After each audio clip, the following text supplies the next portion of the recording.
Now, if you think that something's wrong with the world, it is. You're not crazy. The world feels like it's going crazy. Sunday, December 14th, 2025. Here's what I'm talking about. Now, in my last video, I talked about the Pax Europa, how the Pax Americana seems to be, well, falling apart, and seems like that maybe if Europe doesn't step into the vacuum, nothing really is going to happen here, or Russia is going to dominate, or that sort of thing. We talked about all those kinds of things here with what Merce was saying about the U.S.-led coalition falling apart. Here are some other things that are happening simultaneously. I'm not going to go back into what I said there. All this is going to be different. Russian state TV tonight, a headline until recently, and you wouldn't have expected to see it, is this: USA, European Union, Cold War. Moscow clearly enjoying tensions between Washington and Brussels. As we all know, that the U.S. national security strategy, it's more critical about the EU than of Russia. That's where we are today.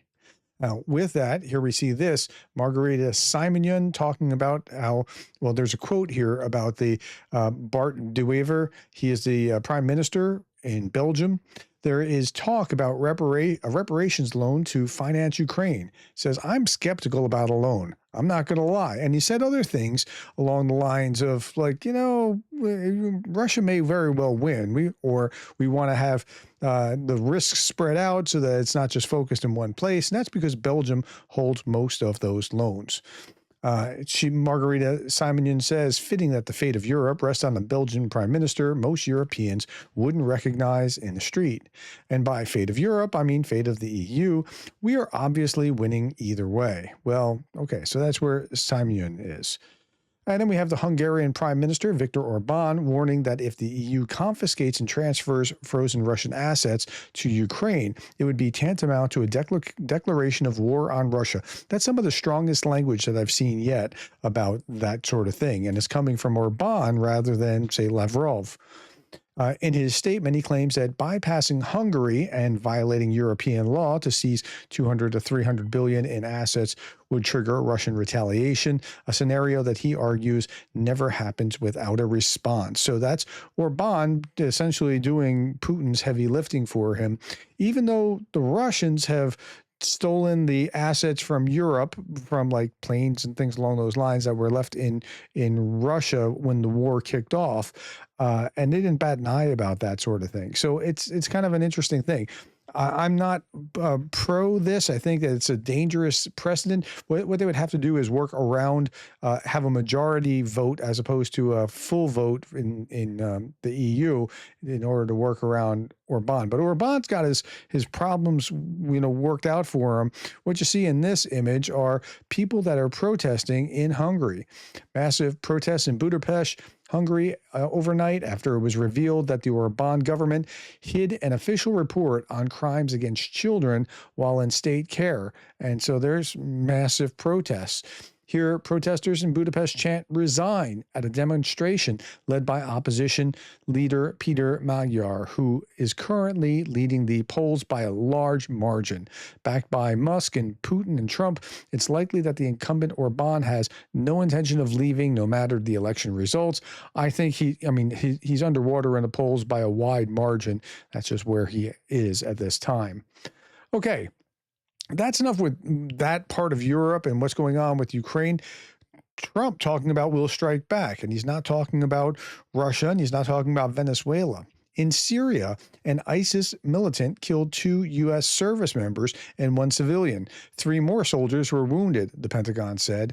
The attack took place near Palmyra during an operation against ISIS. I didn't even know ISIS was still a thing. I mean, I thought ISIS had been pretty much wiped out. The T acted alone and was immediately neutralized. Donald Trump, president, promised a tough response. We will strike back. Pentagon Chief Pete Hegseth said that if anyone attacks Americans, the United States will find them and destroy them. Trump also said that the Syrian president was outraged and concerned by the incident. So, yeah, there's that. That's going on. And then it's not just that. There's some crazy things popping off all over the world like this. At least 10 people were killed in a tea attack in Australia. Australia, of all places, including children. Another 60 people were injured. One of the T's was killed and the other has been detained. One of the shooters in Sydney was neutralized by an unarmed man who approached him from behind.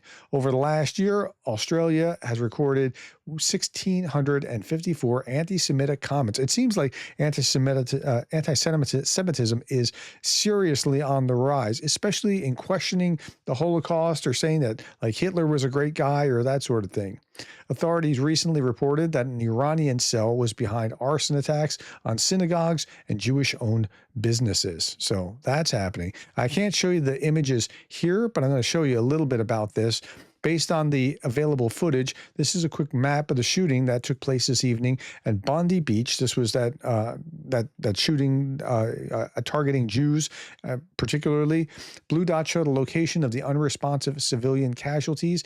It appears that one gunman stayed shooting on a pedestrian bridge, while a second approached the Hanukkah celebration before being disarmed by a bystander. When the second gunman appeared to have been shot and killed by police, he returned to the pedestrian bridge. I'll update this with any new information. And here we have where the Hanukkah celebration was happening in a shooting and where the gunmen were. Now, this is one of the guys that was a hero that stopped the gunman. A hero who disarmed one of the T in Sydney turned out to be a 43-year-old Ahmed Al-Ahmed, a fruit shop owner, father of two. He was shot twice and is currently in the hospital. Ahmed had no experience with weapons. He was just passing by, but decided to intervene and stop the attacker. So here he is on the ground. They're trying to treat him. He's not being detained. He's the good guy. And you see in the video that he is over here sneaking up. The guy shooting is over here. He's going to sneak up on him and grab him from behind. He does a pretty good job with this kind of thing too. Grabs his neck, holds onto the weapon, strips the weapon from him, and then he's in charge. He did a really good job. So Zelensky said Ukraine stands in solidarity with Australia in the face of brutal T attack on Bondi Beach, Sydney, which targeted the Jewish community at the start of Hanukkah. We express condolences to the families and loved ones of those killed and wish a swift and full recovery to all those who were wounded. T and hatred must never prevail. They must be defeated everywhere at every time. All right, there's more going on. It's not just that. 5 people detained in Germany over plans to carry out a T attack at a Christmas market. Didn't happen, but they were planning it. They include 3 Moroccans, 1 Egyptian, 1 Syrian. They were planning to drive a car into Christmas market in Bavaria, the report says. According to the outlet, the Egyptian suspect is a religious community leader who allegedly urged the 3 Moroccans to carry out the attack. And then things are happening in the United States. Shooting has occurred at Brown University in the United States. 2 students were killed, 9 others seriously injured. The attacker fled the scene. They're in like a classroom building here. At this point, the police just got into to that room where they were all hunkered down. Yeah, I mean, I don't know what the cause was. Brown University is in, I think, Rhode Island. It's an Ivy League school. Meanwhile, Russians have been taking to the streets. This was not today, I don't think. I think this was a couple days ago.